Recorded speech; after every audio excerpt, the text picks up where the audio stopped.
2026 मध्ये पेट्रोल बंद, अफवा की वास्तव? नमस्ते, मी स्नेहल करपणकर, SP9 मराठीमध्ये आपलं पुन्हा एकदा स्वागत. तर पाहूयात आजची विशेष स्टोरी. गेल्या काही दिवसांपासून सोशल मीडियावर एक चर्चा जोरात सुरू आहे. 2026 पासून पेट्रोल डिझेल बंद होणार का? काही ठिकाणी असेही म्हटले जात आहे की गॅस किंवा पारंपरिक इंधन पूर्णपणे बंद होणार आहे.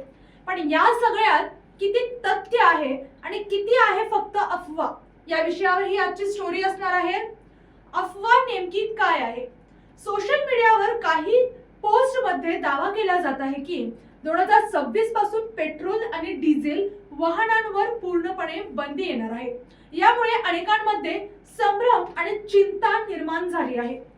सत्य काय आहे? तज्ञांच्या मते सध्या भारतात किंवा जगभरात अचानक पेट्रोल डिझेल पूर्णपणे बंद करण्याचा कोणताही अधिकृत निर्णय नाही. मात्र सरकार आणि उद्योग क्षेत्रात हळूहळू पर्यायी इंधन आणि इलेक्ट्रिक वाहनांकडे वळण्यावर भर दिला जात आहे. बदल का आवश्यक आहेत? पेट्रोल डिझेलमुळे प्रदूषण वाढतं आणि पर्यावरणावर परिणाम होतो. म्हणूनच इलेक्ट्रिक वाहने, CNG आणि इतर पर्यायी यांना प्रोत्साहन दिले जात आहे. हा बदल एकदम नाही तर टप्प्याटप्प्याने होणार आहे. पुढे काय होऊ शकतं? भविष्यात इलेक्ट्रिक वाहनांचा वापर वाढू शकतो, पारंपरिक इंधनांवर अवलंबित्व कमी होईल आणि पर्यावरणपूरक पर्यायांना प्राधान्य दिले जाईल. पण यासाठी अजून खूप वेळ लागणार आहे.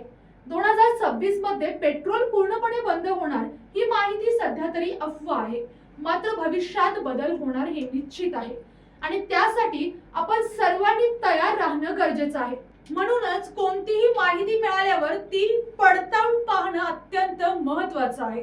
तर या आणि अशाच इन्फॉर्मेटिव्ह न्यूज साठी पाहत रहा SP9 Marathi, your time your news. धन्यवाद.